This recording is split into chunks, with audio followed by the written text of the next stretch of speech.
Hi everybody, welcome back to the Gate of Heaven video diary, where we are continuing our big adventure through the Dawnbreakers, Nabil's narrative of the events of the life of the Bab, who is the inspiration behind my new album Gate of Heaven, and whose life is being celebrated this year, which marks the 200th anniversary of his birth. So if you're just joining us, feel free to check out the previous videos on my YouTube channel if you'd like to catch up on the story. We've reached a part in the story when the Bab has returned from his pilgrimage to the holy places of Islam in Arabia, and he has arrived along with his disciple Qudus and his servant Mubarak back in the port town of Bushehr in southern Iran.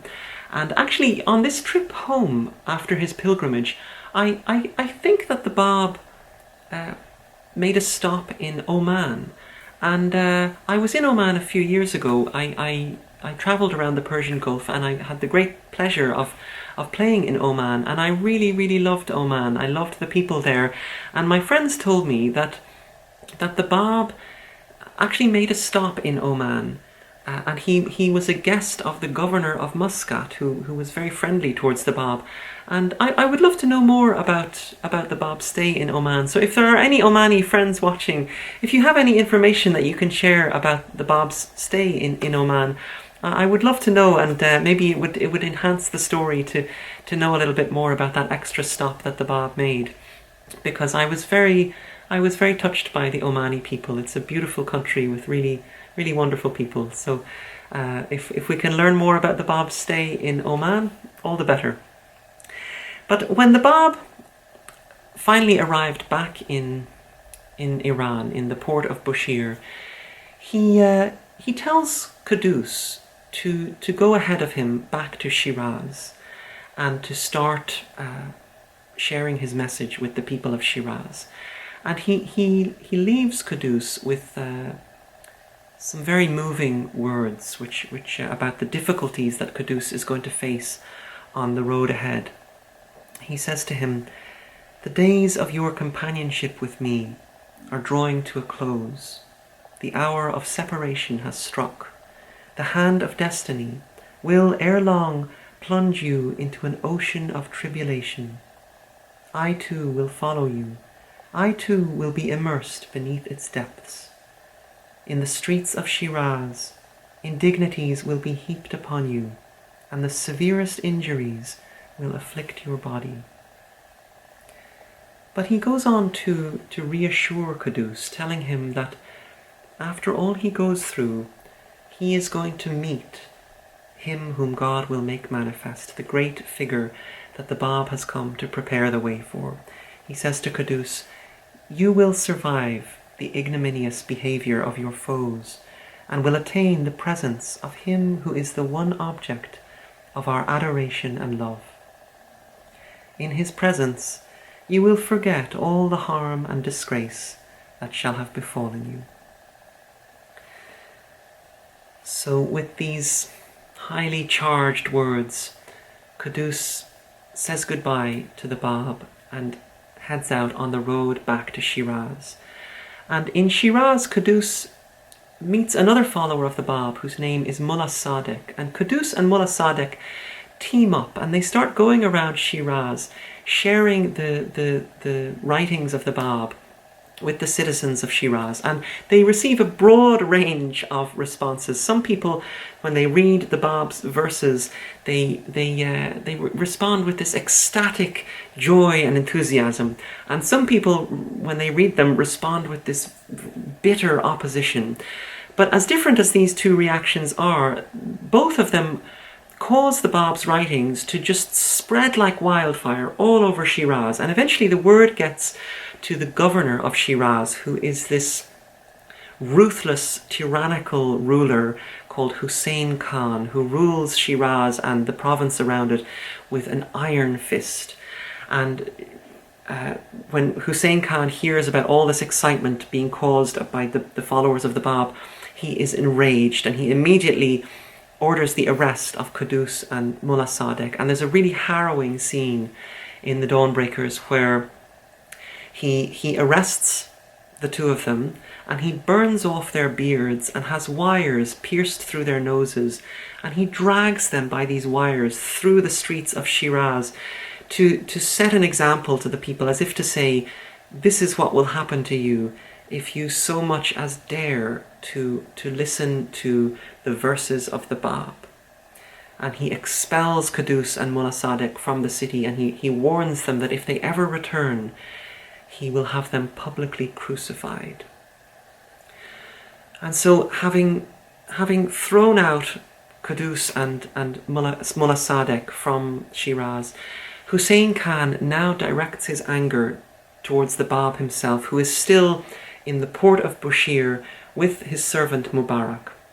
And Hussein Khan, he instructs a troop of guards to go to Bushir and arrest the Bab and bring him back to him.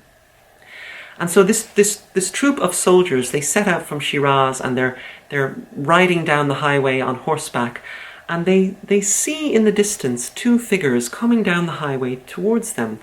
They see a Persian and an African riding together along the highway towards them. And of course, it's the Bab and Mubarak.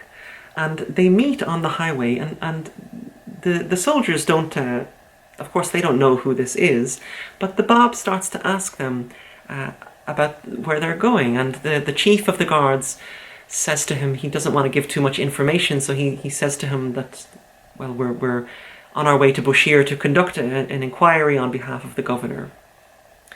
And the Bab says to him, the governor has sent you to arrest me. Here I am. Do with me as you please. By coming out to meet you, I have curtailed the length of your march and have made it easier for you to find me. And the chief of the guards he's at first startled by this, but he tries to ignore it and just move ahead along the highway. But the Bab insists. He says, I know that you are seeking me. I prefer to deliver myself into your hands, rather than subject you and your companions to unnecessary annoyance for my sake. And the chief of the guards goes through a kind of instantaneous change of heart. And he decides that he doesn't want to arrest the Bab. He wants him to escape, and he doesn't want to bring him back to Hussein Khan. He says to the Bab, I beseech you to escape from this place and to flee from before the face of Hussein Khan, that ruthless and despicable governor of this province. I dread his machinations against you. I rebel at the idea of being made the instrument of his malignant designs against so innocent and noble a descendant of the Prophet of God. And the Bab praises the guard's intentions, but he says to him, no one knows the mystery of my cause. No one can fathom its secrets. Never will I turn my face away from the decree of God. He alone is my sure stronghold, my stay and my refuge. Until my last hour is at hand, none dare assail me, none can frustrate the plan of the Almighty. And so the guards accept the Bab's instructions to arrest him and take him back to Shiraz and hand him over into the hands of the governor. And there's a description of this moment in the Dawnbreakers. It says, free and unfettered, he went before his escort, which followed him in an attitude of respectful devotion. By the magic of his words, he had disarmed the hostility of his guards and transmuted their proud arrogance into humility and love. And so with the Bab leading this group of guards, they all ride back to Shiraz, and the Bab rides directly into the seat of the government and hands himself over to Hussein Khan, who immediately just unleashes his fury upon the Bab. And he says to the Bab, he says, do you realize what a great mischief you have kindled? Are you aware what a disgrace you have become? And the Bab, in his characteristic manner of refinement, calmly responds to the governor by simply quoting a verse from the Quran that suggests that whenever you hear any strange news, you should investigate the matter before you judge it. And this response of the Bab just fans to flames the rage of Hussein Khan, and he orders one of his attendants to punch the Bab, and so this attendant lands such a brutal blow in the Bab's face that his turban falls off and he's left black and blue.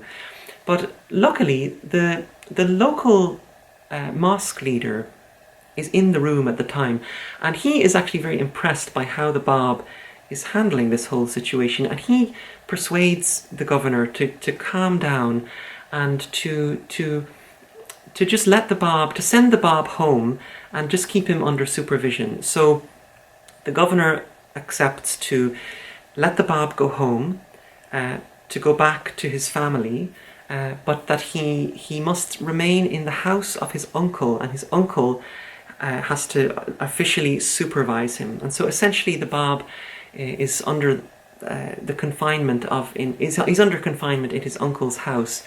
But from this point, the Bab enters into a period of a temporary period of relative tranquility, when he can actually go back home to his wife and his mother and live for a period of peace in the company of his family for what will be a limited period of time. So we will continue the story in the next video, and in the next video we're gonna reach a very critical point in the story when the Bab's writings, his verses, start to reach into the very upper echelons of Persian society, and this culminates in an episode involving the ambassador of the King of Iran, who is sent to officially investigate the matter of the Bab. So we'll get to that in the next video. Don't forget, the new song Wondrous Paradise is going to be released on Saturday, March 16th. I can't wait to share it with you.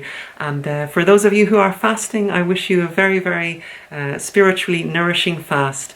And as usual, I'd be so grateful if you could do 3 things. If you share this video with your friends, give it a like so more people will see it, and subscribe to my YouTube channel. And also, if you feel like you want to support my music and videos, you can become a patron at patreon.com/lukeslott. So thanks for watching, and I will see you in the next video. Bye.